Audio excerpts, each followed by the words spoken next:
Sorry, you just caught me looking at my book, full of a bunch of research and other stuff that I made a brand. I'm about to tell you about that brand, and you may be thinking about a couple of questions like, what is this brand? What is this brand about? Well, it's about circular fashion. Now, you may now be thinking, what is circular fashion? And you may have a bunch of questions that I don't even know that you're thinking right now, because I can't read your brain. And you know, I'm gonna just tell you to stop thinking. Let me talk. Stop talking. Stop! Now, what is circular fashion? Well, circular fashion, or any circular business model, is a business model.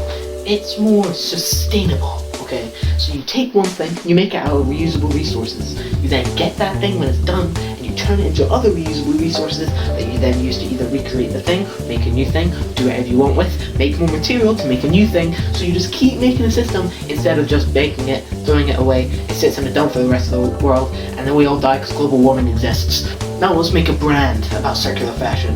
Why? Because I feel like it.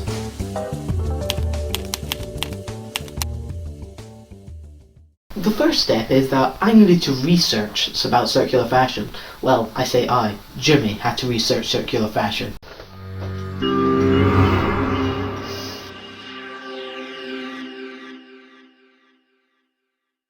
Let's get into my research. Did you know over 360,000 tons of textiles and fashion clothes are thrown away each year in Britain? You know how many times the average piece of clothing is worn before it's thrown away? 10. So why would you even do that? Do people even care? Well, in 2019, YouGov posted a survey about how environmental sustainability affects decisions Brits make about clothing. In 2019, 5% said to a large extent, 25 a fair amount, 43 not very much, 21 not at all, 5% don't know. Now things haven't changed in the past couple of years, as in 2023 they reposted the results. To a large extent went from 5 to 6%, a fair amount went to 25 to 33%, not very much went from 43 to 39, and not at all went from 21 to 18. Don't know went from 5 to 4. You start to think, do people even care? Jimmy proceeded to put out a survey where one of the questions was, how much does the environment influence your decisions in buying clothes? Now, 53% said not at all, 40% said not very much, and a fair amount was only 7%, and nobody said to a large extent. After this, I started thinking, and it seems that a lot of people don't really care, but is there anything even happening? Like, what's the government doing? Well, the government's using a waste prevention program, as what it sounds, to prevent waste, but a part of that are textiles and fashion, which they've admitted would be better with a circular business model. Jimmy then put out another survey asking if people even knew what the government was doing, and 96% of people didn't even know what the government was doing about fashion waste, with 93% not even knowing what the waste prevention program is. so what we learned in our research? Well, no one knows anything. People don't really care, and nobody knows what the government's doing. So why don't we speak out? Why don't we advertise it? Why don't we show that the government is saying that they'll do stuff and they might just not do it? Why don't we pressure them? I mean, when has speaking out against the government ever gone wrong?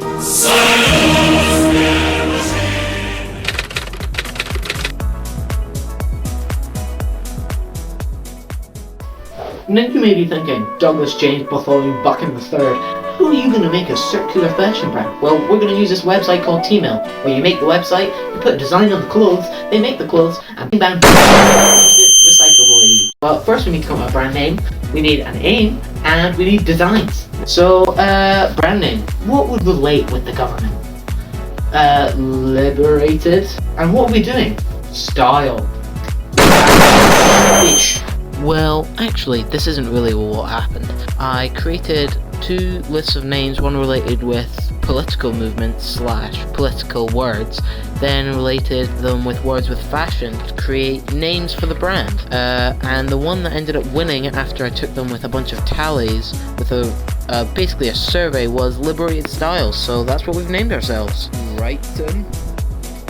Now what's the aim of our brand? Now we're trying to persuade big brands and governments to, not use as much textile and clothing waste. We're a movement.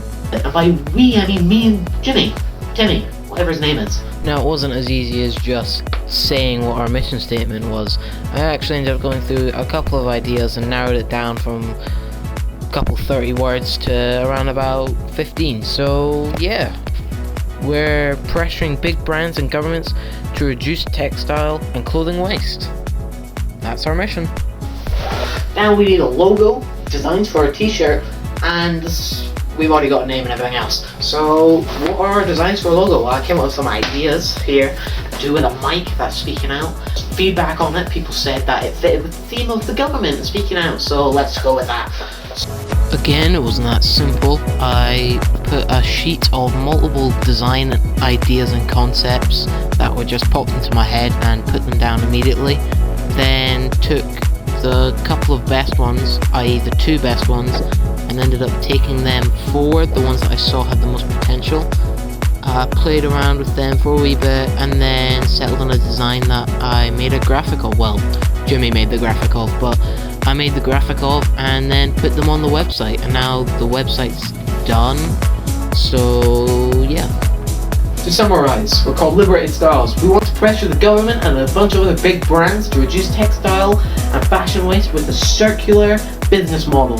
We have a bunch of styles on a website that I kind of designed, Jimmy mainly designed. I'm not going to pay him, you can't make me. And yeah, that's to summarise, you know.